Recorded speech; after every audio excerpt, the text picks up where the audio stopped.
Qualche tempo fa S Magazine posta questa dichiarazione di Wad, lo speaker di Radio DJ.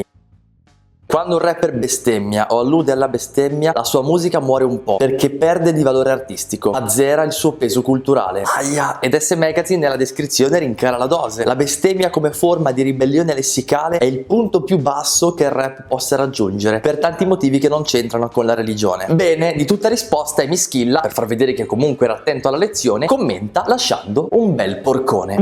Ma veramente, così, senza aggiungere niente. Ma attenzione, da Supreme gli risponde scrivendo cringe, che significa sei imbarazzante, e lì parte il dissing. Da Supreme fa delle storie su Instagram contro Emischilla e Emischilla gli risponde: stai prendendo in giro i credenti? No, è solo una provocazione. Cos'è, sei di Radio Maria adesso? Insomma, litigano un po'. Chiaramente la cosa ha fatto scalpore, soprattutto per l'oggetto del contendere, le bestemmie, perché in Italia se ne dicono tante, però se ne parla sempre troppo poco. Ormai bestemmiare è sdoganato, lo fanno i ragazzini delle medie, i calciatori di Serie A, i rapper, i politici quando raccontano le barzellette. Certo, se bestemmi al Grande Fratello ti cacciano dalla casa, se lo fai in campo dovrebbe arrivare il cartellino rosso, ma per il resto diciamo che non è più un tabù. Addirittura quando tento invano di riprendere i ragazzi che mi bestemmiano in oratorio, mi vedo costretto a giustificare il perché e il per come questa cosa non vada fatta. Ma quello che dice che la bestemmia è parte integrante della cultura italiana, quello che si appella alla libertà di espressione, quell'altro che mi dice che anche Gesù è stato messo in croce perché bestemmiava, capirai. A parte gli scherzi, secondo me vale la pena di capire bene che cosa c'è in gioco in una bestemmia e perché queste espressioni eventualmente sono sbagliate o inopportune o cringe. Premessa fondamentale: io sono un vero esperto di bestemmie perché nelle mie vene scorre sangue veneto al 100%. Non dico di essere cresciuto a polente bestemmie, però diciamo che mi sono fatto una cultura. Non ho mai bestemmiato in vita mia, ma quando sento volare qualche porcone, a parte che ormai c'ho il radar incorporato, mi sorge spontanea questa domanda: per quale motivo una persona dovrebbe bestemmiare? 1. Forse perché la reputa un'espressione come un'altra. Così imprecare sarebbe come insultare, enfatizzare una frase, esprimere il proprio disagio o semplicemente un intercalare dentro il discorso. Forse non si riesce a capire che il concetto di Dio è diverso dagli altri e non è solo una questione religiosa, ma di linguaggio, di peso dato alle parole. Se sdoganiamo le bestemmie, allora ammettiamo che le parole sono tutte sullo stesso piano. E via allora! Gli omosessuali chiamiamoli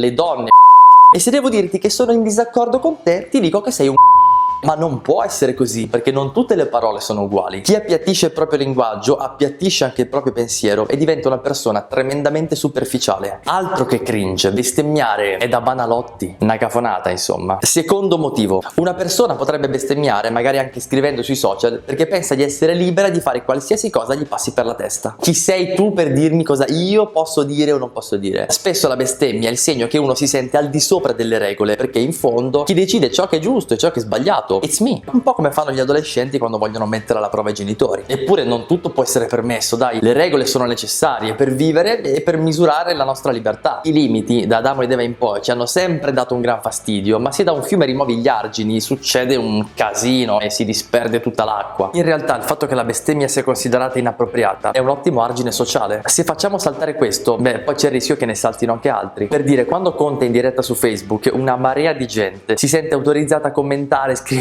le peggio cose che gli passano per il neurone. Un neurone. Ecco, temo il momento in cui ci sentiremo così liberi di dire quelle peggio cose direttamente in faccia a chi ci sta parlando, che sia il premier, il papa o la cassiera dell'Esselunga. Cringe. Terzo, uno potrebbe bestemmiare per sfogare la rabbia. Evidentemente la bestemmia ha un potere liberatorio che le altre parolacce non hanno. Oltre alla bestemmia non puoi andare. Certo, al massimo puoi inventarti qualche attributo creativo da affibbiare a nostro Signore, però più in alto di lui non ci sta nessuno. Quindi al massimo della rabbia me la prendo col massimo dell'autorità. Il problema però è che bestemmi anche quando pesti il mignolo sul comodino, o se scivoli all'ingresso di scuola, o se ti ammazzano a Call of Duty. Non puoi sempre ricorrere alla reazione più esplosiva ogni volta che ti arrabbi. Qui la cosa grave non è tanto la bestemmia in sé, ma che hai problemi a gestire la rabbia. Vabbè, se bestemmi al massimo si scandalizza chi ti sente, ma prova a pensare di arrabbiarti con tuo figlio o di litigare con la tua fidanzata. In questi casi non puoi permetterti di gestire male la rabbia, se no altro che scandalizzarsi. Cringe. Il quarto motivo per cui uno potrebbe bestemmiare è che ce l'ha con Dio. La Bibbia contiene diverse bestemmie, ma non quelle stupide per cui Dio diventa un animale che evidentemente non è, o fa un lavoro che evidentemente non è il suo. Il libro di Giobbe, ad esempio. Giobbe è davvero uno sfigato, non c'è niente da dire. Gliene capita di ogni, avrebbe tutte le ragioni del mondo per smadonnare, ma la Madonna non esisteva ancora.